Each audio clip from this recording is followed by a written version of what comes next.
The 18th Academy Awards had 14 nominees in the Best Original Song category.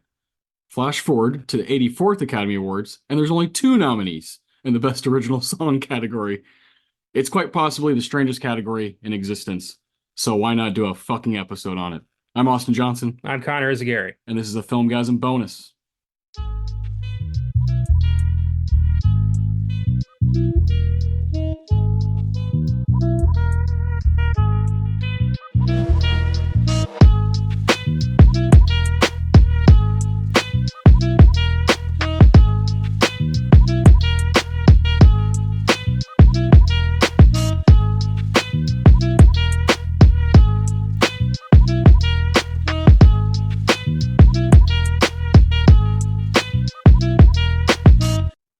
All right, we're back with our Oscar bonus run here. A couple weeks ago, we did a Philip Seymour Hoffman episode, Hall of Fame. It was a lot of fun.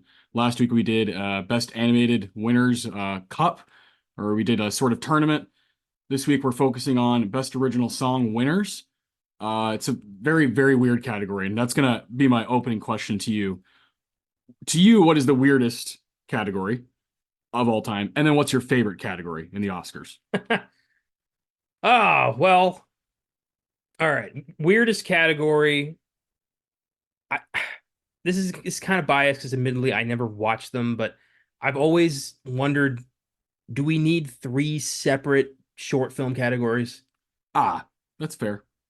Best documentary short, best live action short, best animated short. I feel like we could combine all of that into best short Yes. or just not do it. Maybe throw it into the like technical awards they have in the basement. Yeah.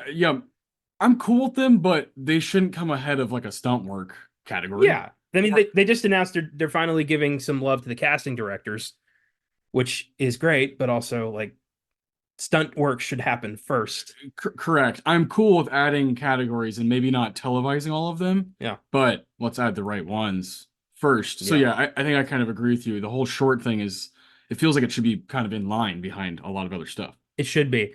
And if you look at the history of the Oscars, I mean, we used to split, it used to be like, the black and white categories and the color film categories. It used to be best dramatic score, best musical score, Yep. best original story, best screenplay. Like it used to be so complicated. So I'm glad we've streamlined it over the years. Yes.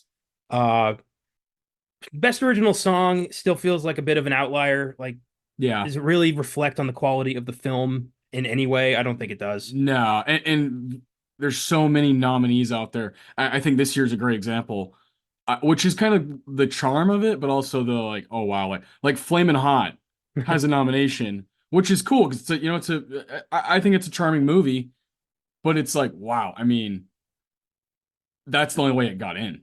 This movie directed by Eva Longoria, like it's the only possible way for it to get in is a category like this, True. which is neat, but also kind of like it makes you scratch your head a little bit. True, but also I fucking loved Flamin' Hot, so that's I not the ki- greatest example. I kind of liked it too. Yeah, it was cute. Like I think of like Suicide Squad landing There you go. best makeup in 2016. Like There that you was a go. shitty movie, and it beat two other films that were way more deserving, which were Star Trek Beyond, and I don't remember the third movie, but I'm sure it was. 2016. Yeah, Yeah, I know it was better than Suicide Squad. yeah, and I think Austin Powers has an Oscar The nomination. second one, yeah, Yeah, for what? makeup. Makeup as well. Yeah, Yeah. fat bastard. Makeup. Yeah, makeup song. Sometimes you can get some sneaky like, oh, Yeah, did you get invited? it is like you. Yeah, I went to college with the host's dad or some shit like that. That's what it feels like. Yeah. Yeah, I'm friends with the boss's son.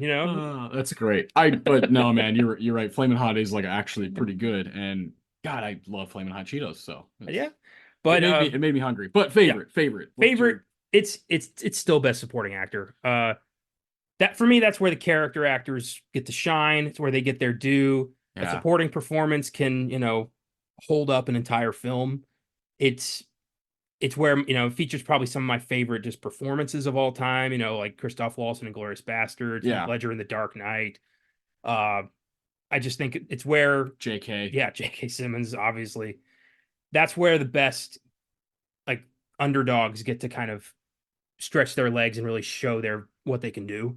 Yeah And we all know who the leading men are. We all know who the best act, who's going to get best actor. But best supporting, I feel like is always kind of a shot in the dark.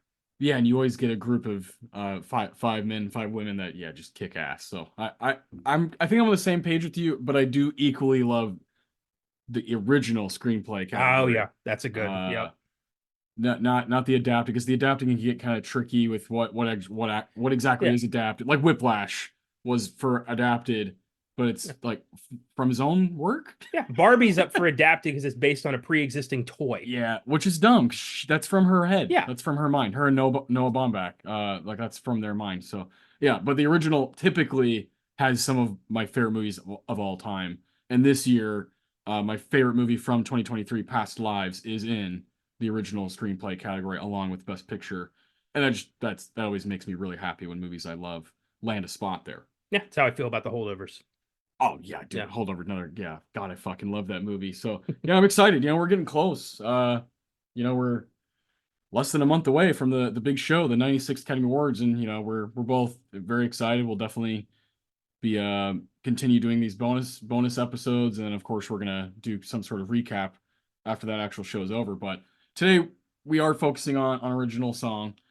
Before we dive into the project that we have, I wouldn't be able to sleep tonight if I didn't mention that we just came off of seeing my favorite movie of all time in at Alamo Drafthouse here in Austin, Magnolia. That was so cool, so fucking cool. Today it's February 11th, so like the Super Bowl is going on. I don't really care. That was my Super Bowl. Yeah, I've been looking forward to that for like a month, and I couldn't tell you who's playing in the Super Bowl. I don't know.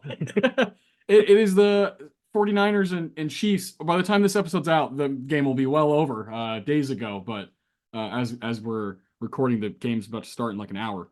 Yeah, I don't really care when it comes to choosing between talking about movies and doing Magnolia, seeing Magnolia, or watching football. I'm going to choose the movie stuff. Yeah. Yeah. All I have to say is go team, and I hope everyone enjoys their football. Yeah, and good luck, Usher. Break a leg at halftime. Oh, yeah, see, I didn't even know he was. Yeah. Yeah. It's in Vegas, so he has his residency there, and yeah, it's just kind of a easy. Anyways, uh, the Magnolia, it was great. I've never seen it on the big screen. You bought me that as a birthday gift, and it was just so fucking cool. The best part to me is seeing a movie that you love with a packed house of like-minded people. So when certain things happen, everybody's cracking up, and it's like, oh, you see what I see in this movie for the past 100 times I've seen it. And then at the end of the movie, everybody applauded. Yeah. When P.T. Anderson comes up, Paul Thomas Anderson's name comes up on the screen, everybody applauded. One guy like stood up, and it's like, that's cool. It's cool to be a part of that. Yeah, these films that have a legacy, these films that have lasted so long. This was the 25th anniversary of Magnolia as part of Alamo Drafthouse's time capsule lineup for the year, which has just been so fucking great. Yeah. And so many more amazing films to come. They're ramping up on 1994 right now. But yeah, Magnolia was a special one that hit me harder this time than it has in the past. And just the more you watch it, the more you feel connected to it, the more you just kind of let the pain of humanity kind of just wash over you, and just sit there and wallow for a little bit about the worst things we have to deal with as people. And yeah, but with like a weird kind of hope attached to it in the form of a frog flood. Yeah, thanks. I think thanks. Special thanks to John C. Reilly's performance. He gives this like innocent optimism throughout the entire thing, and without him, without him and PSH as Phil Parma, they're the glue. Officer Jim Curring and Nurse Phil Parma are kind of the glue, which I think is very intentional because they're a cop and a nurse. Kind of the glue of the movie, glue of society in some people's eyes, and that's a very big thing to say, especially with cops. So I think it's a really like cool touch, and yeah, you leave the movie like crying, but also like what, we'll get through it together. Like it sucks being a person, but let's keep moving. It's one of those things, and yeah, I'm obviously head over heels for it. So that was awesome. Yeah, it was a special day. Yeah, for sure. And we have a fun thing here, man. We decided we're gonna do kind of a draft thing. We'll go back and forth. You could choose, I choose. We're gonna choose 5 songs each that have won best original song. So this fucking category's been in existence for like 90 years, and you know, it is wild. I'm not kidding. In 2011, there's 2 movies up for best song, and in like the 40s they would have 14, 15, you know, whatever. It's like, what the fuck is this? Like, so like I agree with you. I like when everything has, you know, five, five, five, five, five. Let's streamline this thing. Let's make it consistent every year.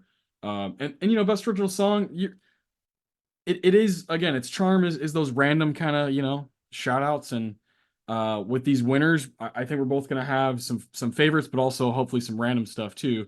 We'll do some honorable mentions at the end. But without further ado, Connor's gonna pick first. Ooh. And we're gonna see what kind of playlist we can kind of curate here with 10 songs. Well, like, you know, like Austin said, this award's been around pretty much since the beginning of the Yeah. Oscars, and some songs you might not even realize are movie songs have won this award, such as "White Christmas," "Baby It's Cold Outside," "Over the Rainbow." A lot of Christmas songs, but Yeah. you know, that's what it is. That's a surefire way. Yeah. Yeah. Yeah. As much as I wanted to start this off with "Zippity Doo Dah" from "Song of the South," I'm never gonna let anyone forget that film won 2 Oscars, including an honorary award for James Baskett, just for being there, just for being the black guy who wasn't going to take this too painfully. God, Oh yeah, that movie, man. But I'm going to start off I'm still going to start off with a fucking sad movie. Okay. I love this song. It's so just emotional, but really fits the movie, and that is "Streets of Philadelphia." Oh, fuck. Did I steal? The boss. Yeah, of course you stole. Yeah. Springsteen taking home a statue for this song, beating Neil Young for the same movie. And It's a great song. my God, that movie fucked me up. Good God, I didn't know a movie could be that sad. And it's, yeah, just an amazing story, a great movie, a great snapshot into a part of history that was widely being ignored at the time. And Springsteen just delivering it with this song completely devoid of hope. Like, it's just such a sad, like, you're gonna die and there's nothing you can do about it song. Yeah. And yeah, I it's beautiful, but it is just a devastating, like, you got to be in the right mood to listen to it kind of song. Yeah. Like, if you're depressed, maybe avoid that song. Yeah. Springsteen has a lot of those kind of, you know, like really reflect on things. And oh man, his voice, dude, is something else. Yeah, I love him. You know, he's been on my mind because I just watched that Greatest Night in Pop thing. Mm. And he's obviously one of the heavy hitters because it was 1985 when they recorded the "We Are the World" song. And I mean, he's fucking Born in the USA came out in 1984. So this guy was like one of the most famous people in that room. And there's one of my favorite bits is there's a cameraman who he's like, I got hired to do this. He's like, I didn't know if I was getting paid or what it was. He's like, I had lived in LA for like 3 years. He's like, well, I mean, they told me who was going to be there. He's like, I'll do it. I'm coming, you know? He's like, he's like, I thought they were kind of joking. Like, you know, Dylan's coming, you know, Michael Jackson, you know, Bruce Springsteen. He's like, what? He's like, I'm not kidding. He's like, I see a black Pontiac GTO pull up. He's going fucking Bruce Springsteen walks. He's like, this is really happening. Like, the boss is right in front of me. And he has this, especially at that time, someone describes it as he has glass in his throat. He's just got this like such like a masculine but kind of like vulnerable voice, and it's on Streets of Philadelphia. It's like on 10. He's just giving such a great song. That song on its own, even without the movie, is beautiful. You know what I mean? It's one of those that works both. It's great as an Oscar winner. It's also like I can listen to that shit on my own time, you know? I only chose songs that I love as songs on their own that complement the films that they were part of. Good, because that's what I did as well. So I love that. So that's Philadelphia 1993. If you haven't seen that, yeah, like Connor said, it is sad as fuck, but give it a go. It's a good movie. Yeah, Tom Hanks' first Oscar, well deserved. Yeah, on his back-to-back with Forrest Gump, 94. Yeah. I mean, it's quite possibly that version of Hanks and that version of Denzel might be the two of the most famous actors to ever live. Like mid-90s of those two guys, it's like about as surefire box office as you can get. So yeah, it's a good movie, man. Yeah, I think it's at this point kind of underrated. Damn, that was definitely one of one of the ones I wanted. I'm gonna go like way back, old school. This is definitely gonna be the oldest song that I pick. Uh, it's High Noon from Ah, High Noon, 1952. Do not forsake me, oh my darling. It's a great song. I listen to it all the time. I love it so much. That movie fucking rules. To me, is one of the best movies, maybe the best, as far as I like for my personal taste, that is represented as a winner. I love High Noon. We did an episode on it a long time ago. Oscar Sunday, absolute blast. I mean, yeah, this movie rules. I know you love it too. I fucking love High Noon. High Noon might be it has an argument for being the best movie of the 1950s. Yeah, I'm Uh, not gonna argue. one of the greatest westerns of all time, Gary Cooper's finest hour. I love a story that uh completely uproots your expectations for a film like that. The western was kind of, super predictable back in the day.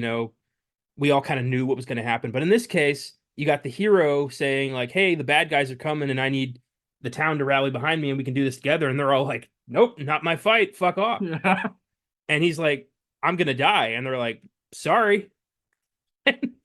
And yeah, I just watching this guy struggle to get any kind of assistance and failing to do so is, not very American, as John Wayne would say. Uh, and it is a great song. It's a good ballad. It's like a marching to your death song because that's what Will Kane thinks he's doing.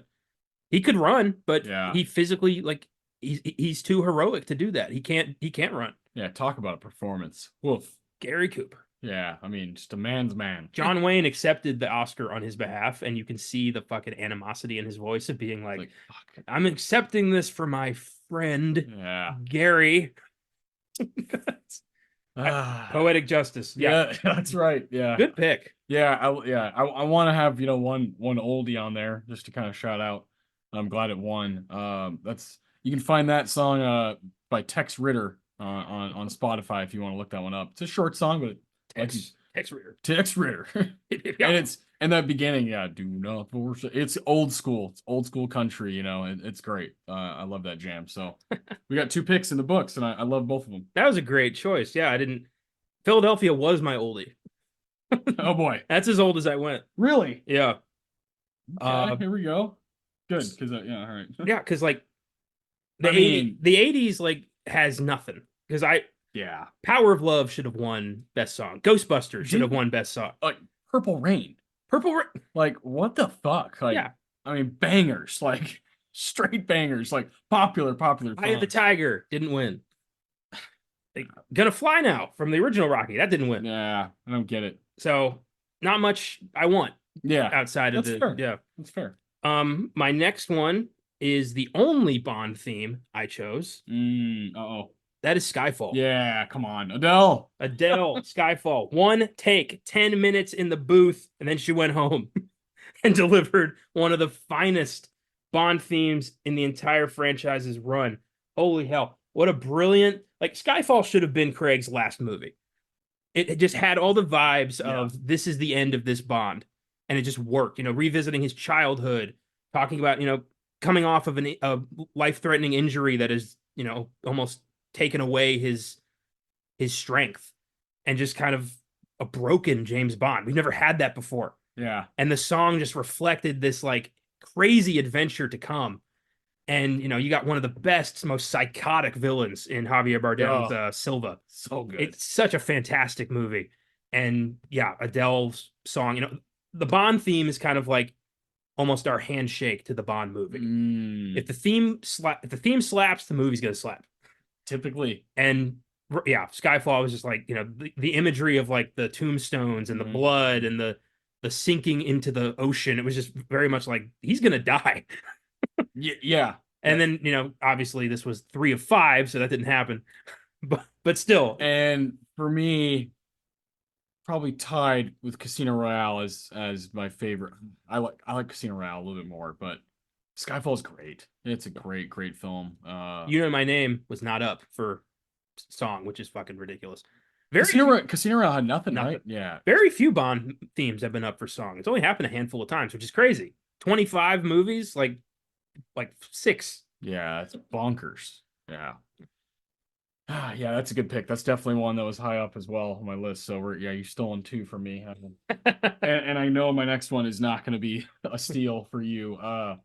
It's gonna come as a surprise because it's a movie I don't totally love, but the song I love because of a personal reason. It's "Take My Breath Away" by Berlin.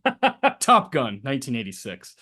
Yeah, I mean that movie. I'm not a huge fan. I mean, I fucking idolize Tom Cruise sometimes, especially when I'm watching Magnolia. But he's great. I love him. I'll watch whatever movies he does, and that song though, I love that song. Not like a huge Berlin fan, but Boom, boom, boom, boom, yeah, boom. watching in summer. But there was this video that I watched growing up. It's called NBA Superstars, and we had it on VHS. My uncle Dennis gave it to me and my brother Adam and I, and we watched the absolute shit out of it.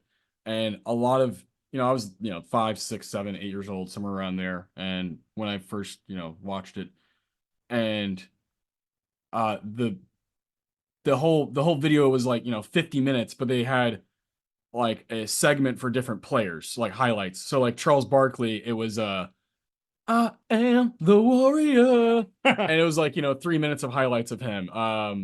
Dominic Wilkins was like this weird Yanni song. Like and then they did one for I think John Stockton that was "Oh, you tough enough?"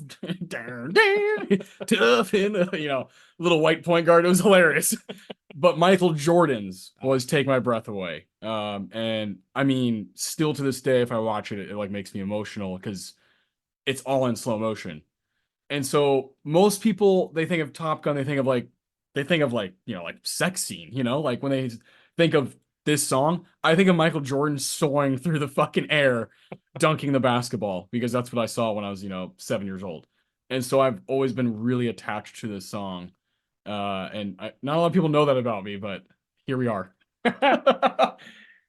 That's wild. Yeah, I love that you picked this for absolutely nothing to do with Top Gun. Nah, it's whatever. I love the new one. The old one's whatever. Yeah. I was rooting for Hold My Hand to win best song, but that didn't happen. Last year. Mm-hmm. Yeah. Well, Oh, not to. Yeah, RRR. which I still haven't watched. Neither have I. Yeah. I Yeah. 3 hour.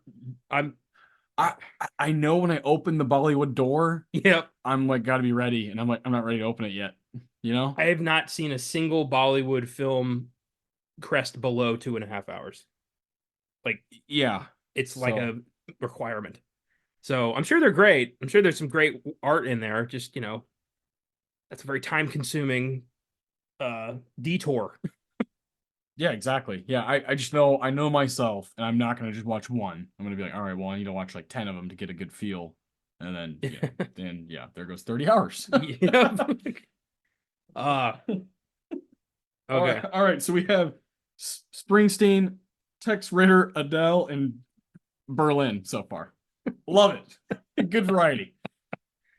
Um this next one is a biopic that I felt got crazy overshadowed Yeah, I by knew this was coming. by Bohemian Rhapsody. Mhm. Story of Elton John, Rocket Man, and the song is I'm Gonna Love Me Again by Elton John and Taron Egerton. And it's just such an upbeat song about learning to love yourself and take care of yourself and just enjoy your own company. And I love that song. It's a happy, it's a song I listen to when I'm feeling a little down in the dumps, when I'm feeling a little depressed. I listen to that song and I'm reminded that, you got to love yourself. You got to take care of yourself. And just seeing what he went through and how he, somehow escaped the 80s without, AIDS or death is really kind of amazing. Yeah, Uh, and he got clean and he kept on trucking, kept kept rocking. kept Yeah. making great music, kept working with Bernie to crank out some iconic music.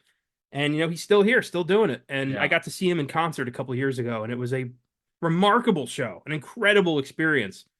And I just love this song and I love this movie. Yeah, it's a great movie. I totally agree. It's like way better than Bohemian Rhapsody and that year. Egerton's actually singing. That's a big one.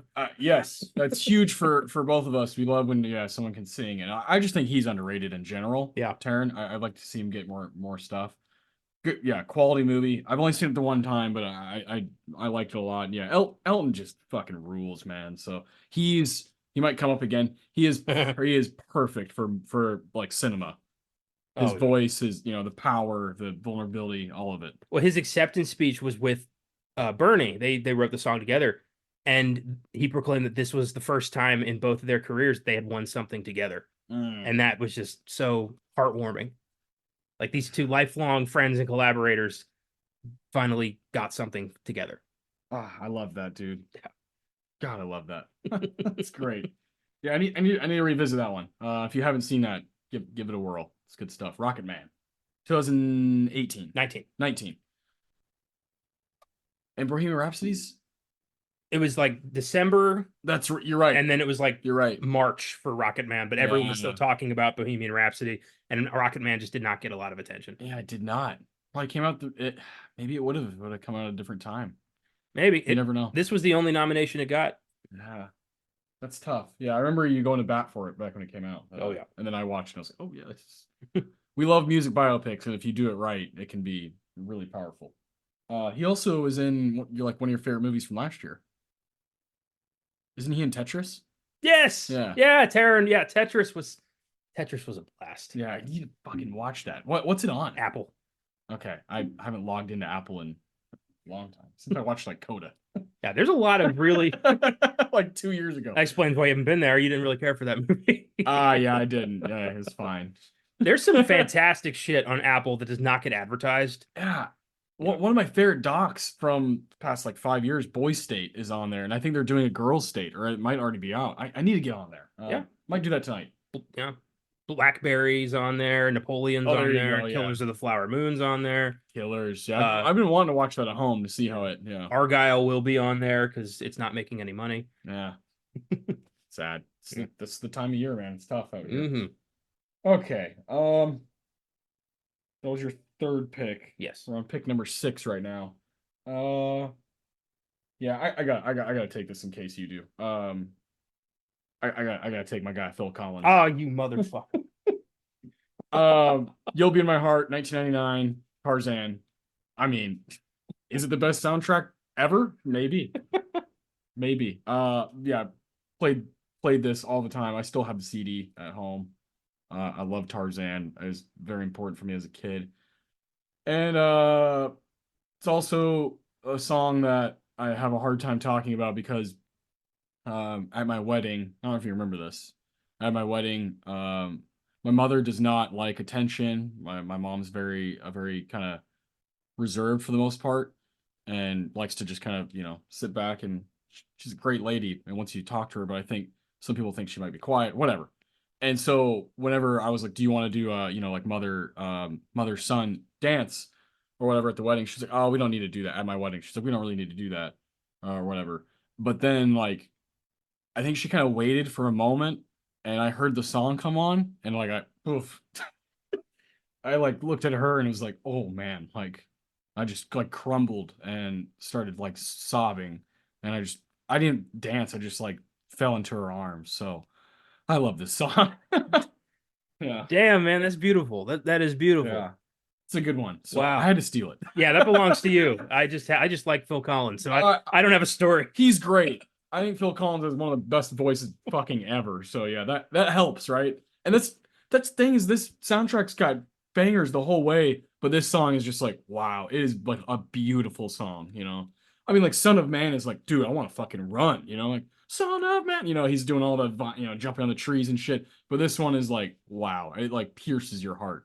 I can't believe Two Worlds wasn't up for it. I mean, that and Strangers Like Me. The whole thing. It could have taken all 5 spots. He did not have to try that hard. He did not have to. But Tarzan's his best fucking work. I think so. Like, I don't think that's a diss. I don't think that's like, oh, like no against Genesis or anything he's done. Or I think it's a compliment, a genuine compliment. Like, dude, yeah, Disney's like, hey man, there's like memes about it. Like, hey man, can you come like to the office for a day's work? And he's like, yeah, hold my beer. He just absolutely lights it on fire. So yeah, Tarzan rules. It's a great movie, on its own. You can kind of thank Elton John largely for that, because bringing him onto The Lion King and the incredible success that soundtrack had, inspired Disney to start hiring more rock stars to do their music. And they brought Phil Collins in for Tarzan, and I'm sure they did other people. I can't think of any others. They had, Randy Newman and his old Pixar Well, thing. yeah, Randy's a staple,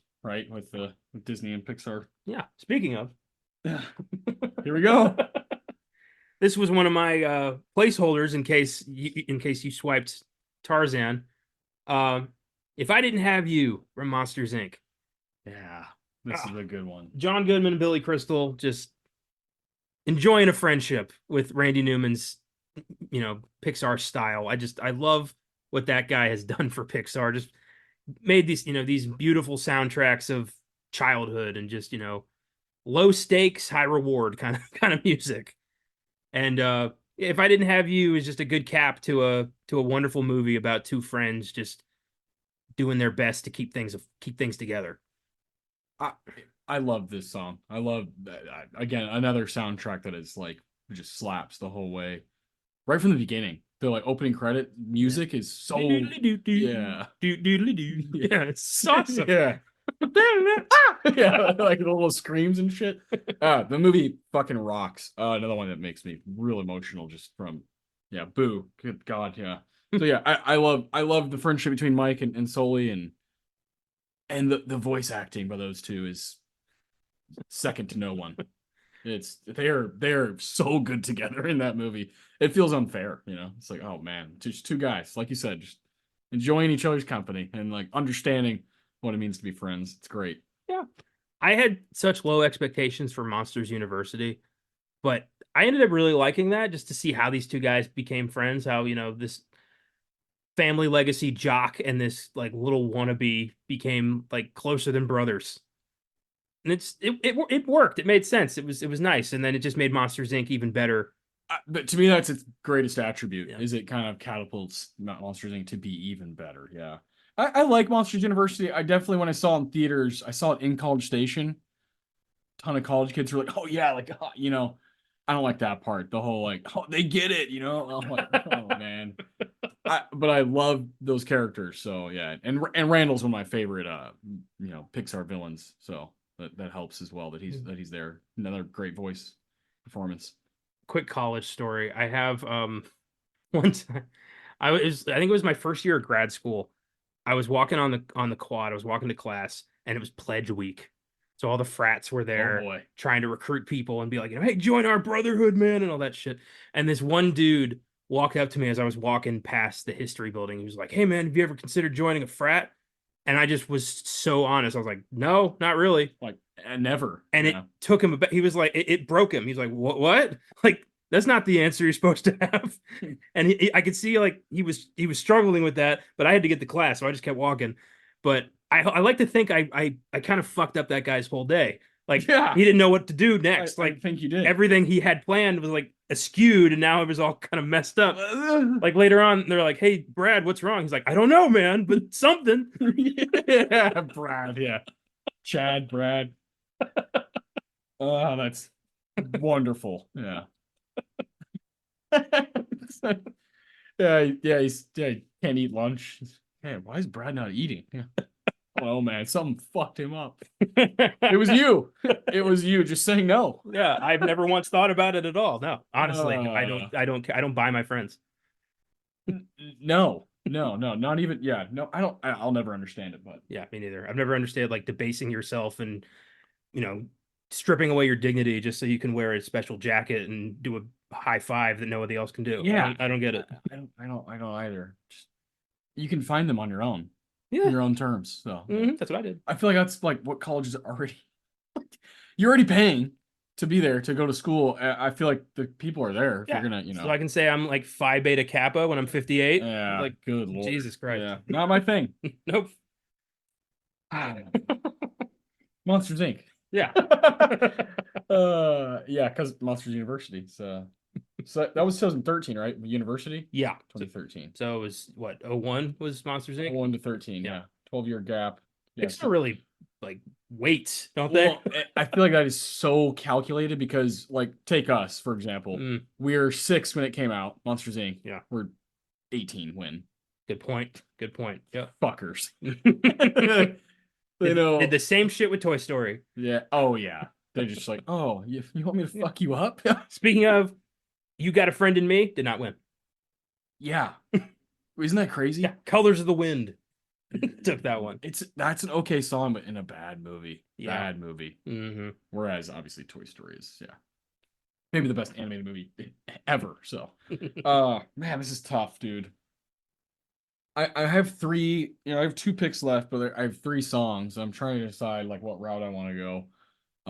You had, I have to choose it. You had kind of joked at the end of our last episode about the movie Hustle and Flow. I had never seen it, which is weird because it's definitely up my alley. It's a movie about a guy trying to become a rapper. I love rap music, and it's Terrence Howard. I like Terrence Howard, and the song "It's Hard Out Here for a Pimp." Now, when you said that, I was like, oh shit, yeah, that'd be kind of funny if one of us picked that. But then I went and watched the movie, and I was like, oh my god, the moment that the song happens is fucking sick. It's Taraji P. Henson singing it. And I was like, I didn't know that. I thought I had no idea Taraji was the one who like sings the chorus of that song. And it's awesome. And it's a great moment, man. You got in that scene is it's a movie from 2005. I think this is the only nomination it got. If No, Howard was up for actor. rightly so, he's Yeah. really good in it. I don't think it's an amazing movie. I think it's pretty like miss at the end. I think it's like misfires big time the last like 20-30 minutes. Ludacris is just I just think he's like a horrible actor. So I like some of his music, but when his character pops up and is like, I'm like, what are we doing? Like, damn it. Because when it's Terrence, Taraji, Anthony Anderson, DJ Qualls, great stuff. And those four are in a room together, and that's when they start recording the song. And they're like trying to figure out, DJ Qualls of all people is like, dude, we need a hook, like we need like a proper chorus, And he kind of suggests like, well, why didn't she sing? And she starts singing it, and Taraji, man, she's just effortless. She's such a good performer, and she kind of sings it. She's pregnant in the movie, so she starts singing it, and then Terrence Howard does the like, he's like fucking like give it to me, like come on, like let me really hear you. And she kind of starts belting into it, and it becomes the chorus of his most famous song.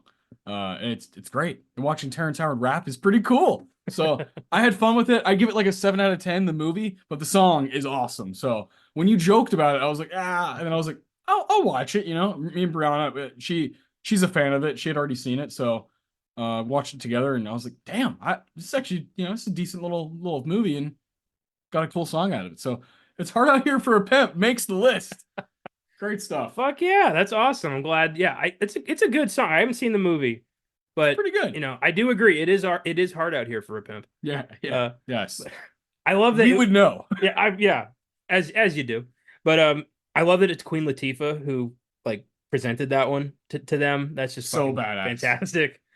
And it is cool. I love that two rap songs have taken best song at the Oscars. Like a lot of different genres of music are well represented with this award. I do like that. Yeah, which is it's another charming thing about it is you do see people on stage that you're like, wow, I would have never thought, Fucking 3-6 Mafia goes up there in their bling and gold chains and shit, just badass with Oscars. Yeah, so cool. So yeah, that song is pretty good. If you haven't heard it, go check it out. Spotify, yeah, it's there. It's a good after, like the chorus after the title is also pretty cool. So yeah, I like it. I really didn't do a lot of prep for this one because I knew exactly what I was going to pick. I watched 2 movies. Yeah. I'm probably going to pick the other one. I watched one and I haven't chosen it and I don't plan to. That's totally fair. Nothing against Shaft. There's just, other stuff that resonates more with me. I get it. Especially knowing you. Yeah, I expect, yeah. So there's something I've been waiting to hear. Yeah, so. my last pick should come as no surprise here. Yeah. Remember Me from Coco. Yeah. Fucking hell. Which is tough because you also have some of that 90s stuff like Alan Menken, and you also have Lion King, I believe, got the win for Can You Feel the Love Tonight. True, but I have much more love for Circle of Life than I do for Can You Feel the Love. I totally get that. But yeah, Remember Me, come on. Yeah, this is also, I love Aladdin, but I have a very specific personal hatred of A Whole New World. Okay, let's hear that. Let's hear that story. Fifth, Yeah. yeah, fifth grade. I had a teacher. It was her first year ever teaching, and she had no fucking idea what she was doing. She could not control the classroom. Of course, now, 20 something years later, I can fucking relate to that. But she wanted to do kind of a send off to middle school play thing for her class. Okay. And the song she chose to have us, go to the new world of middle school was A Whole New World from Aladdin.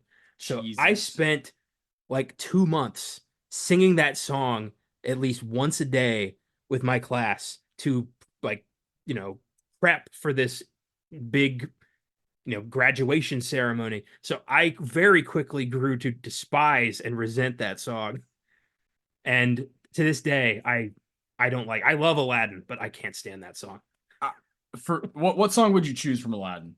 Oh, Friend Like Me. That one, or I think Prince Ali is like Yeah, lights out because of the little bits that Robin Williams yeah. does are so good. That's a great. I think Arabian Nights stands out. I think Yeah, that's a hey, great yeah. song. Alan Menken, man. I mean, talk about. I think he has the most nominations ever in the song category. Yeah, he won like 5 Oscars in the '90s alone. Yeah, he's a freak. I mean, he did all those that Disney Renaissance is him. Yeah. So Hmm. he might be the most important outside of like Walt Disney.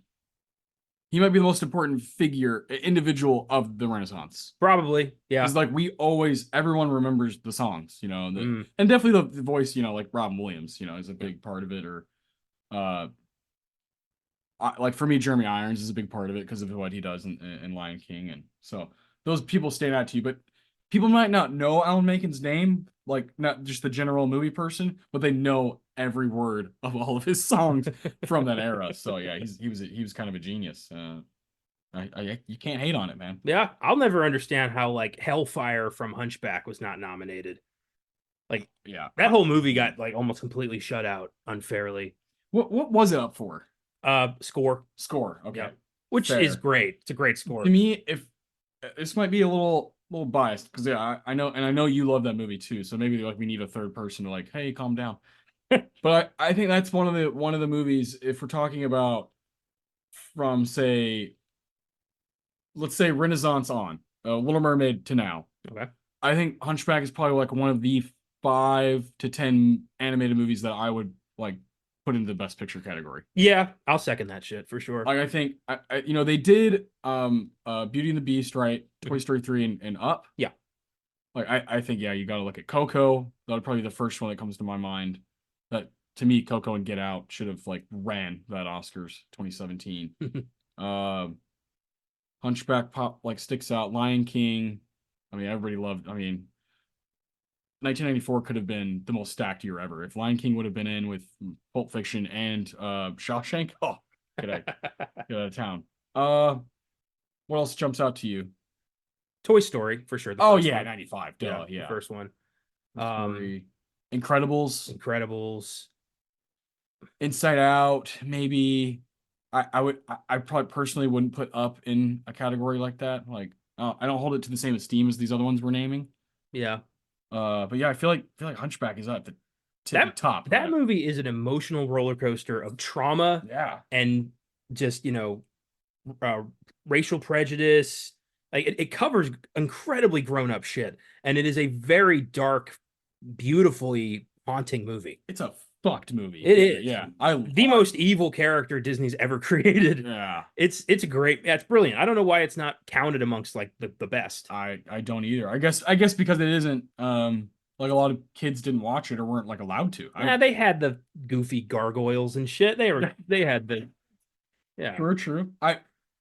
I think about when I'm gonna show Willow that one. What age I want her to be. Not because I'm like, oh, it's inappropriate, but more so like I want her to be able to appreciate it and understand the stakes because it's high. The stakes are fucking high in that movie. I saw Hunchback for the first time when I was probably like 9 or 10. That feels right. Yeah, because it came out in 96. So like right after we were born. Yeah, I probably saw it around that age as well and immediately fell in love. I had it on tape. It was constantly being, in the rotation. I haven't seen it in a while. I like years. So maybe I need to give that another whirl. I think last time I watched it was like right when COVID happened. I went through some of those old Disney movies. Yeah. When we were all stuck inside. I kind of went on like a Renaissance kick, and that's probably the last time I watched a lot of those. Well, maybe you should I want to consider making it one of your Wednesday picks when we get down to that round. Oh yeah, Hunchback would be a brilliant filmgasm. A movie we've never. This is the most we've ever talked about it, Yeah. as far as I'm concerned. As far as I know, we've done a lot of It comes episodes. up randomly because it's just such a great movie and it's Yeah, hard not to gush. But yeah. I've never really analyzed it properly. I have Victor Hugo's novel. I'd like to read that. Ooh, that's cool. Like that would be a fun project. Yes, it would. Yeah. Yeah, And it counts. Most Disney movies fall under our umbrella of action, horror, sci-fi, fantasy. love that. Yeah, let's definitely plan that out for sometime in the spring. Oh yeah. But anyway, remember me. Yeah, Uh I've never cried harder at a movie. I honestly can't remember the last time. Like the Supernatural series finale was the hardest I've ever cried at anything. Yeah, I've heard you say that before. Yeah. dude, I can't even explain. I felt like I was losing a loved one. But I get it because that's happened to me. 15 seasons, man. Dedicated viewer.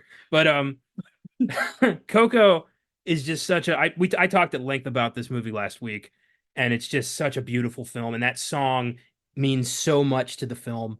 It's, we think it's just Ernesto de la Cruz's like, big song that made him popular. It's about love or something. But really, it's Hector's song about how much he misses his daughter, which is so beautiful. And just using that song as a way to jog Coco's memory at the end of the movie.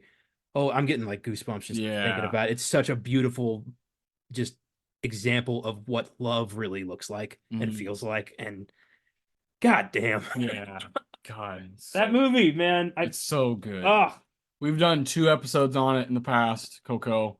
You yeah. and I did a Coco episode on Oscar Sunday, along with a Pixar Character Hall of Fame. Yep. And of course, Hector made it like first ballot, like no questions asked. He's one of my favorite Pixar characters ever. And then you and Jeremy covered Coco when we did top 10 films of the 2010s, because Jeremy has a deep, deep adoration for that movie. I think it's his favorite Pixar, and obviously it's one of your favorites as well. So, masterpiece, like 10 out of 10, easy.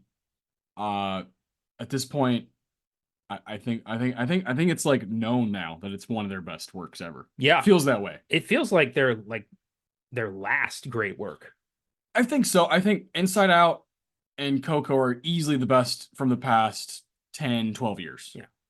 I mean, like after Coco, I mean, Toy Story 4 was good. Onward was great. Soul was good. Turning Red, Lightyear, Luca, Elemental, like good stuff, but nothing that hit me as hard as Coco. No, not even close. Yeah. Yeah, not even close. Did something come out in 2016? Dinosaur? Finding Dory. Finding Dory. Yeah. When did Dinosaur come out? Dinosaur wasn't Pixar. Good Good Dinosaur. Dinosaur. My mistake. That was 14. 14. Yeah. Okay. Yeah, I get him. No. It was 16. Or did it come out the same year as Inside Out? Because Inside Out's 15. They do double up. It was double up. it was 15. I remember because I worked that my first year at Draft House, and that was 15. So it was 15. Yeah. The most forgettable Oh yeah. Pixar movie Good ever. Dinosaur was pointless. Yeah. I don't even think about it. I tried to give it a fair shake, and I just was like, that and Brave, I just tossed away for good. Yeah, Brave is not my thing. I liked Cars 2 more than I liked Brave. I can get down with that. Cars 3, maybe not, but I liked Cars 3. eh. I liked the idea of like, race cars get old, and we got some Paul Newman archive footage. Oh yeah, that's sick. Yeah. God, Paul Newman. It's crazy that's like the last thing he did. Fucking Cars. All right. Last pick here. Man, so like you said, we didn't do like a lot of homework. We've seen a ton of these movies that won, but I did just for fun. I'd never seen it. I just had a feeling because I saw who wrote the song, and it's Man or Muppet from the Muppets 2011. Now this is the year there's only 2 nominees in that category. Maybe that's why it won. Written by Brett McKenzie, who is a member of Flight of the Conchords. Wow. And he's hilarious. And so I saw when I was looking at the list, I was like, oh, he wrote the song for the Muppets. Like, okay, the movie not for me, but it's okay. It's okay. It's got some charming scenes, but that song, Jason Segel sings it. I like fell in love with that song. I think it's so funny and like oddly emotional at times. Am I a man or am I a Muppet? You know, it's very silly. The play on words. It reminded me of theater camp. Oh, Just the kind yeah. of the performance of it. Jason Segel. I think he's so underrated. I love how he's able to just like put his walls down and be fucking weird, be goofy, sing, do all kinds of kind of stuff. And somehow he's in a relationship with Amy Adams in the movie. Her character and him are like engaged. I can't remember. But yeah, the movie's fine. The song fucking rules. I want it on the playlist, and it's the final song. It's the 10th one. I love it. That's wild. I didn't even consider that as a possibility. Well, all right. I'm glad you found something in that. I haven't seen the Muppets. I watched the sequel, Muppets Most Wanted, and I was like, this is not very good. I miss Treasure Island. Oh yeah, Treasure Island's Yeah, legit. that's my favorite. But cool. I'll have to check this out at some point. I do want to watch all the Muppet movies. Yeah, I like some of them. I'm a fan of Kermit. I'm a fan of Kermit the Frog. Some of those other what's his fucking name? The like wild one. Starts with a G. Gonzo? Gonzo, yeah. Love Gonzo, yeah. Yeah. As a kid, I was like attached to some of those guys. So it was a good time. Watched it with my daughter. Nice. She laughed a lot, and I laughed at the songs. So Did you see that video of Larry David assaulting Elmo? yeah, Larry David's great. uh, oh man. Oh yeah, if anybody's gonna do it, I'm glad it was him. I was kind of, yeah, I agreed. Elmo had it coming. Yeah. Shut the fuck up. Yeah. Oh, that's great. Oh man, this is a fun list. Yeah. All over the place. What are some honorable mentions that jump out to you? We talked about Alan Menken. I really like Glory from Selma. Yeah, I almost took that. Yeah. Common and John Legend song about civil rights in America, and just a very touching song about progress. Yeah. I thought that was a very good song. Crazy Heart. The Weary Kind. I would have gone with Hold on You. Oh yeah. Yeah. Hold on to You to me, like I would have probably drafted it. Yeah. Yeah, I like that song a lot. Um, some songs I wish had won, like Blazing Saddles. I wish that had won. There's a lot of like nominees I love. The winners, I'm not that hot on all of them. I A Star Is Born. They did Shallow. I'm off the deep, but I love what's that one at the beginning? That's just Cooper. I Black Eyes. Black Eyes. I know the song you're talking about. I don't It's remember. time to It's Yeah. kind of badass, and it's the Mhm. beginning of the movie. God, what's it fucking called? I'm gonna look it up. But I like City of Stars, La La Land. That's a cute little tune. I liked Fight for You from Judas and the Black Dude, Messiah. That's a killer song. she's got a sick voice. That's a great song. I again back to Bond themes. Writings on the Wall by Sam Smith, I think is fantastic. Yeah, Black Eyes. Black Eye. Yeah, that song fucking. No Time to Die by Billie Eilish. That was fantastic. Yeah. And those are the only three winners. No Bond theme prior to Skyfall had ever won Best Song, which is fucking crazy. Yeah, that's nuts. Yeah. I'm looking at them now. Yeah, you mentioned Glory. That's a great track. We Belong Together, Randy Newman, Toy Story 3. Yeah. Yeah. That feels like, here's the Oscar you should have gotten for You've Got a Friend in Me. Yeah. I can't believe in 2011 the only two songs that they could choose were the Man or Muppet from the Muppets and Real and Rio from Rio. That's it. Are you telling me the entire year no other movie had any original music? Yeah, it's impossible, right? I can't believe it. One of the stats that I read that I thought was really interesting. I think they've changed the rule now where you can only have two songs from a movie. But in whatever year Dreamgirls came out, 2006, yeah, 3, and all of them lost. That's sad. That's really sad. You get beat by I Need to Wake Up from An Inconvenient Truth. They got defeated by a PowerPoint like presentation. You have Jennifer Hudson and Beyonce, and you can't what? That blows my mind. So they can't. So two's the maximum now. It's the max now. They changed the rule. Whatever. I think after that, that was like a rule change. Probably a good idea. And now it has to be more. I think it's at least 3 or something like that. I don't know, man. It's changed like 40 times. There's some songs that like I can't believe were never nominated. Like for me, the biggest crime ever is completely shutting out Pure Imagination from Willy Wonka and the Chocolate Factory. Insane. One of the most beautiful songs about just enjoying life and living in the moment that has ever been written, and it got dick. Yeah. That's sad. Yeah. Yeah, I mean, Not come fair. on. Yeah, no, if you really go through it, you're gonna just be disappointed. Yeah. There's some bangers out there, but Yeah. No, largely I think, it's we have a good list here. I'm happy with it. It's random as hell. And we both have some personal reasons we chose them, and I love that. So just we'll recap, and then I want to do a little Oscar talk. yeah. Here to close this out. So first song is Streets of Philadelphia from Philadelphia, 1993. High Noon from High Noon, 1952. Technically, it's called Ballad of High Noon, so give or take. Skyfall from Skyfall, 2012. Take My Breath Away by Berlin, 1986. Top Gun. I'm Gonna Love Me Again by Elton John and Taron Egerton from Rocket Man, 2018. You'll Be in My Heart by Phil Collins from Tarzan, 1999. If I Didn't Have You, Randy Newman, Monsters Inc., 2001, sung by our two leads, Billy Crystal and John Goodman. It's Hard Out Here for a Pimp, 3-6 Mafia. Hustle and Flow, that's from 2005. Remember Me, Gail Bernal Garcia. That's the version I love the most. Yeah. Yeah. I mean, God, I love that guy. I just saw you watch Y Tu Mama Tambien. I did. I was avoiding telling you about that because He's great though, right? I wasn't that hot on it, and I didn't want to hurt your feelings. But Luna and him are great. You gotta give him that. That's from Coco 2017. And last song, Man or Muppet, sung by Jason Segel, written by Brett McKenzie from the Muppets 2011. That was fun, man. So I'm gonna make a little Spotify playlist, share that thing, so I am shocked neither of us picked Lose Yourself from 8 Mile. I feel like it's way too on the nose. But it's such a good song. It is. And it's actually a pretty good movie. Yeah.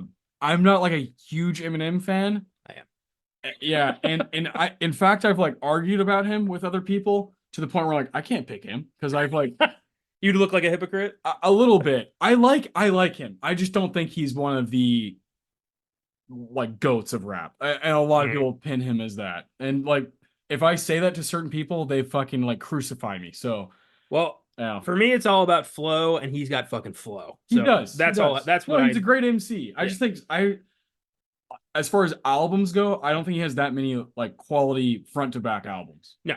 Well, I was, like I told you earlier, I like songs, not albums, not artists. I like songs. Yeah, and he's got some bangers. Yeah. Anyway. Yeah, no, man. We had to bring him up. I started like a fucking World War III one time with some people that I'm close to. Shit. Over Eminem, and I was like, Jesus, I never thought this would happen. But hey, it's cool. I think it's because of the wording I used in a text. That's why people I called him all right. I didn't really mean it that way. I don't see how any of that amounts to a situation. It got out of hand, and I wasn't really. I was just like, whoa, like I'm being attacked, man. But yeah, that's crazy. It happens. People take music so very, very seriously, and if they attack your or if you say anything about someone's taste, sometimes people can take it a little far. And I've probably done the same at some point. Attack somebody for it is. It is so hard to offend me, like legit. Like I honestly can't think of any situation where I would be like, you got to apologize. Like I can't. Well, what if Tom Cruise was in your face doing what he's doing to Jason Robards and Magnolia, like you cocksucker, or would you just like laugh? Well, if Tom Cruise was my son and I had abandoned him as a child, I mean he's earned it. Yeah, fair enough. Hey son, you want to smoke a cigarette? Yeah. I love in the movie Robards just holds the cigarette. He doesn't actually. Because he can't do anything. Yeah. Oh man, great stuff. Okay, to close out this show, next week we're gonna do another Oscar-related episode. It's gonna be based around the best lead actress category. It's gonna be a lot of fun. I'm super stoked. We've done stuff. I think we did a tournament for best lead actress a long time ago. This is gonna be quite a bit different, more personal, more fun. Yeah, I can't wait. So come back next week for that. But so the 96 Academy Awards, we're getting. What now? This episode comes out February 16th. Yep. Daughter's birthday. Oh, nice. Happy birthday, Willow. Um, so we're, I mean, 3.5 weeks away, Yeah. essentially, from the actual Oscars. How are you feeling about stuff? Are you like more excited now, or are you? Oh, Because very. this is that time where you're like, all right, like, why do we have to wait till March? Because like the Grammys already happened, Yeah. all the other award shows have happened, the Super Bowl has already happened, like, and we have to wait almost another month. It used to be in February. I don't know why they won't just put it back in I February. know. I honestly, what I think they should do. I don't think this is like a huge revelation. I know this is like a very expensive time slot. I think they should start it immediately after the Super Bowl, Ooh. like right off of it. Some of the highest, most, viewed things. Like I remember The Office did an episode, like a season premiere, right after the Super Bowl, and it's like their most viewed because people are still just sitting in front of the TV, That's true. and it's The Office, so it's already popular.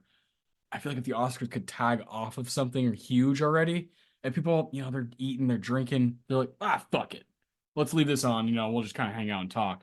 I feel like the demographics don't match up though. No, no, they don't. They don't. Yeah. I Uh, mean, case in point, we don't give a fuck about the Super Bowl. yeah, So the people watching the Super Bowl aren't going to give a fuck about the Oscars. no, definitely not. It's gonna be rare that, but I just feel like they got to do something to get more people, general people, to get excited about this stuff. Because the ultimate goal to me is, oh, Emma Stone, I like her. I liked her in La La Land. Oh, she's nominated for this movie, Poor Things. I'll go watch it now because I watched her at the Oscars.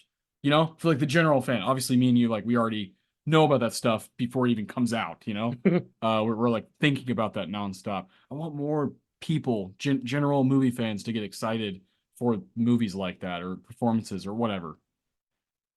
I don't know if it's possible anymore. The way that Yeah. entertainment's consumed these days, there's no breathability, there's no time to think about this stuff. So very few people kind of take the approach that we do where we let it marinate and let it be part of a conversation that we create. So that's not everybody. No, it's not. Not Everybody's anymore. It might have been once upon a time, but not anymore. Yeah, I do, I like being alive now just because, I enjoy my life and I enjoy the situation I'm in with the family I have. But I do often think about alternate reality of I do wish I could have seen a day when the Oscars felt like they mattered.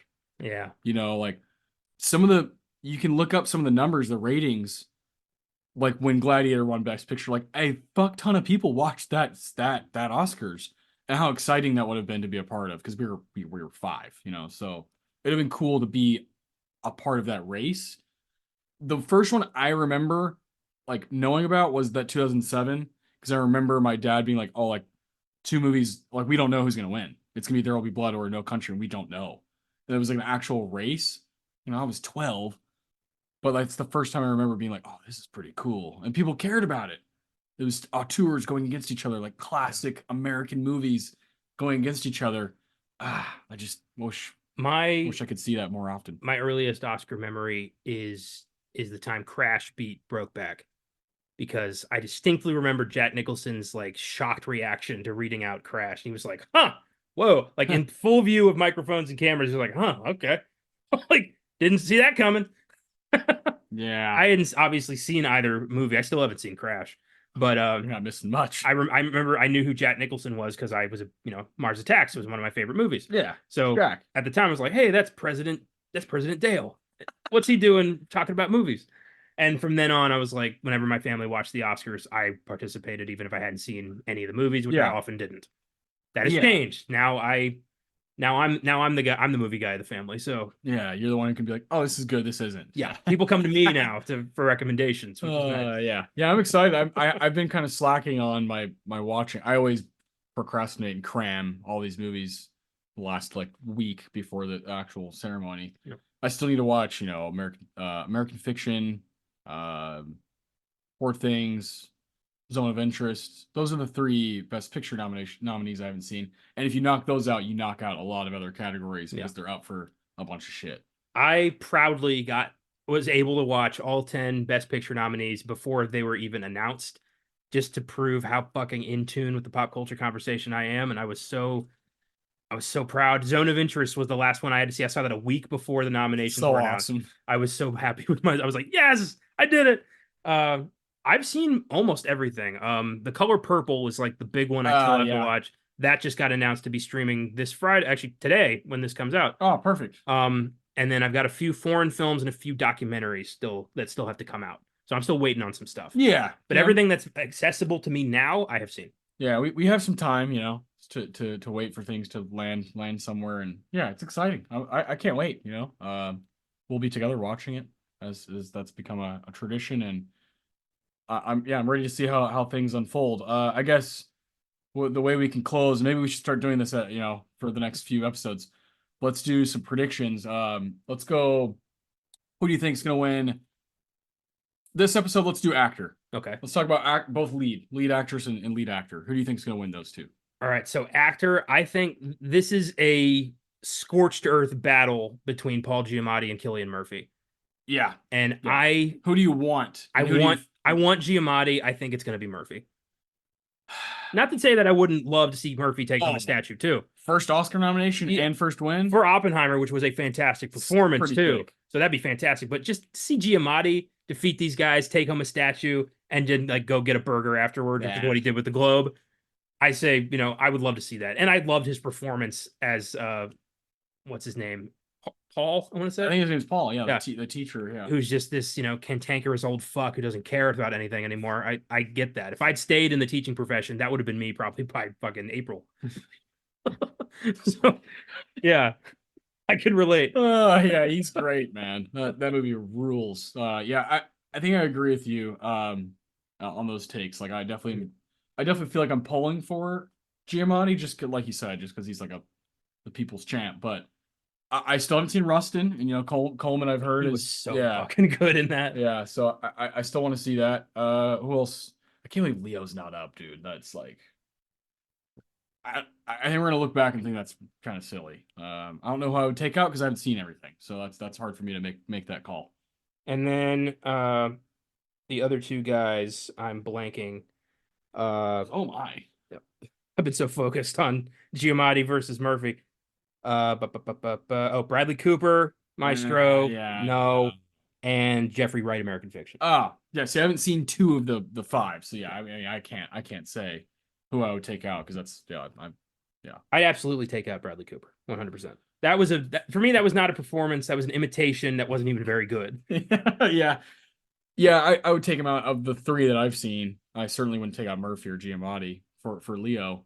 I don't know. I'm like, what are we doing? I also think it's a crime that Leo lost 5 years ago to 4 years ago, whatever, to Joaquin for Joker and Once Upon a Time in Hollywood. I just think we're gonna look back and be like, fuck, like we missed, one of the best American actors ever. Yeah, like in to me at the peak of his powers. Joaquin's statue should have been for The Master, and DiCaprio's second statue should have been for Hollywood. Yeah, I totally agree. Best actress, we've got Annette Bening for Naiad, Lily Gladstone for Killers of the Flower Moon, who's all but got it in the bag. Sandra Hüller for Anatomy of a Fall, Carey Mulligan for Maestro, and Emma Stone for Poor Things. Okay, so I haven't seen Poor Things, but the other four, I enjoy all those. Annette Bening, I don't know, it just feels like I think this is her fifth nomination. Yeah, it's hers and Jodie Foster. They both got their fifth nomination. It's a fine movie. I just wasn't like, how do you turn a woman swimming into a 2-hour drama? It's just that's tough to do. And because of the way they told the story, it felt anticlimactic because it was just basically rinse repeat. I thought the most interesting character was the like weather guy. I can't remember his name in the movie. Rhys Ifans? Is that who played that? Yeah. Yeah. I can't remember his name in the movie. I thought he was fascinating. I wanted like more of his relationship with Annette Bening's character, not Naya. I think this would have worked much better as a documentary. I feel like turning it into a biopic establishes a lot of fake stakes that we just don't need. Yeah. I mean, worst case scenario, she doesn't make it and she goes home. Like there's nothing riding on this besides her own personal achievement. Correct. So I really feel like there wasn't much of a story worth telling in a biopic here, but that's just me. Yeah. I just wasn't. I don't know. I watched that on Netflix, so I just got kind of distracted, and I don't know. I wasn't. I don't know. But I think Lily Gladstone she doesn't really have any competition here. I think she's got this. That's what I'm definitely pulling for, man. I Yeah. just think she is lights out. She was But I fantastic. need to see Poor Things to give my own personal, because I obviously love Yorgos Emma Stone Lanthimos. is fucking phenomenal in Poor Thing. She just plays this like does not give a fuck about life and is enjoying learning everything kind of weird Frankenstein creature. And Yeah. it's really fantastic. Hell yes. Ruffalo's the standout though. Yeah, and he's up for supporting, Yeah. right? Yeah. I've never seen him play such a weird, sex addicted piece of shit. It's so outside of his wheelhouse, but he was so good and hilarious and like tries to be this macho guy, but she doesn't know what, like, she doesn't subscribe to societal norms. So she just is constantly making him look like a fool. And he's so pissed about it, but he's so fucking into her. He doesn't want to do anything to jeopardize that. It's such a weird I relationship. can't wait. I can't wait to watch it. Everyone who I've talked to like talks to me as if I've seen it, and I'm like, I know, fake fan. No, it's just I have way more free time than you do. No, That's what it comes down to. Jeremy sent me a text and like was saying like kind of revealing things, and I was like, I haven't seen it, dude. And he was like, oh, fuck. So I kind of know some stuff that I didn't want to know because I like avoided trailers. The whole bit with Yorgos. I buy the ticket, take the ride. I don't need anything to sell me on him. I just haven't. Yeah, I haven't seen a movie in theaters. With Magnolia, of course. Yeah. I haven't seen anything since Iron Claw. Shit. The day after Christmas. So I saw Lisa Frankenstein like 2 days ago. yeah. I don't get to the theater very often. It sucks. Timing is bad. Well, timing and it's expensive and you got to be sure you're seeing something that's going to be good. So I get that. Yeah, but like I know I'm gonna like Poor Things in American Fiction, and I'm probably gonna love Zone of Interest if you hated it. It's a Jonathan. I like Glazer. I like Jonathan Glazer. I didn't hate it. I was not prepared. I wasn't prepared for what it was. Yeah, but looking back in the way it portrays Auschwitz as like a character, it is pretty brilliant. Yeah, it's just very dull and does not go nearly as hard into the Nazis as I wanted it to. It's not a character movie at all. Yeah, no, like they don't show any violence. It's all it's all just screams you hear in the background, and which is never been done. Auschwitz is looming over like a shadow at all times. It's a very dark, just if you know what's going on, if you know history, it's just disturbing by proxy. It's a family like operating. Yeah, it's it's Rudolf Hess's family just enjoying garden parties and shit while millions of Jewish people are dying right off like 2 feet away, like 80 years ago. Yeah, and they're just like that's the weirdest part. And they're all the dialogue is like, I got promoted today. And she's like, oh, well, look at this dress I bought, and you just see black smoke coming out of the gas chamber. Yeah, so it's a fucked up movie. It was just very dull and not what I expected. So I'm sure if I watch it again, I'll have a little bit more of an appreciation for it. Yeah. No, yeah, I like that. Yeah, good. That's a good attitude to have. I'm sure I'm gonna fucking love it. Yeah, it's very up your. The whole time I'm thinking like, yep, he's gonna like this. Yeah, I typically like things like that, kind of experiments. I loved Anatomy of a Fall as well. Sandra Hulu's in both of those. Yeah. So yeah, she is such a horrific, just absolute cunt of a human being in the Zone of Interest. Like worse than Hess. Yeah, and that's saying something. When your character is more despicable than the fucking commandant of Auschwitz, good performance.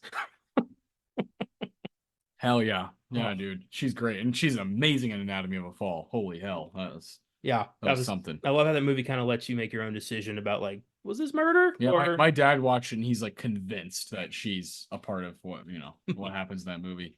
I'm like, I don't really think so, but I can see. I don't know. That's why it's so good. Yeah, and it plays PIMP at the beginning, so that's another. Yeah, I enjoyed that. That's such a good touch. Yeah, man. I'm excited. I think it's gonna be fun. This is we love this shit. I think it's all but guaranteed Oppenheimer takes the top prize. Yeah, I think everything else and Nolan. I think Nolan's gonna get it. Time. Yeah, but I think we're gonna get some surprises. I think screenplay adapted. Yeah, I hope so. I hope you're right. I hope we get. I don't like the whole like share the load, like that whole thing, like let's spread the wealth. Yeah. But I do like surprises, and sometimes that's what that means. Is like, oh shit, this one that oh hell yeah. But it is fun to watch history happen, and I could see Oppenheimer winning like 9 and just destroying the competition. Very rarely happens, but I could see it. That would be wild. All That right. would be wild. Either way, we'll be watching. Yeah. Yes, we will. Yeah, I'm stoked, man. You got anything else you want to say about the 96th Academy Awards before we get out of here? Uh, I'm glad Kimmel's back. He seems to be the best guy to do this job without Yeah. any hiccups. Yeah. Yeah, I'm excited for him, man. Yeah. Yeah. It's hopefully here's to hoping for a good show. And award show. I'm pretty much gonna clean sweep this awards, which is nice. I've never seen every film up for a statue for any certain show, but I'm closer than I've ever been, and I'm gonna do it. And now that you're that close, just Yeah. go ahead and knock it out. I've got like 5 feature films and a lot of shorts to get through, but I can, I got time. Yeah, that's easy. I just need them to be available. Correct. That's the waiting game is the tricky part of Yeah. Do I wait? If I had access, I would have been done already, but it's the access that's the hardest part. Yeah. Yeah, you want it all at your fingertips. Yeah, you don't want to have to pay. Yeah, no thanks. You don't want to have to rent stuff I can't even rent. That's the hard. Oh yeah, that's the worst part. Is like I have zero way to get this. Like one movie is like currently only available in Canada. Like which one? One of I think Robot Dreams. Like man, I want to watch. That looks awesome. Yeah. As of right now, the only way to watch that is to like go rent it in Canada, which is fucking crazy. That's nuts. So I'm gonna be in Toronto next week to go see this movie if they don't let me watch it soon. I've always wanted to go to Toronto, so yeah. Maybe we do that. That movie looks fascinating from like the like stills I've seen of it and stuff. Yeah. Looks really cool. Yeah, man. Oh yeah, so excited. So next week, what do we have on Wednesday? Next week we have this comes out, so that'll be Snowpiercer, I believe. Oh hell yeah, Yeah. Snowpiercer. Oh man, little Bong Joon-ho, 2013, right? Yes. Yeah, the movie rules. Fantastic sci-fi thriller. A lot of people think is a secret sequel to Willy Wonka. Hence why we're doing it so close to our Wonka. I like that. I like that. Yeah. Have we done that before? Ever? We have not. Oh, Parasites and Memories of Murder are the only Bong Joon-ho films we've done. yeah. I'd like to do The Host at some point. Yeah, it's my favorite Bong Joon-ho movie. So yeah, I'd love to do that one. Yeah. Then Wednesday we have Snowpiercer. Friday, this upcoming week we have the an episode based around Best Actress here on Filmgazm bonus. So a lot of fun. Thank you guys for listening. We'll see you very soon.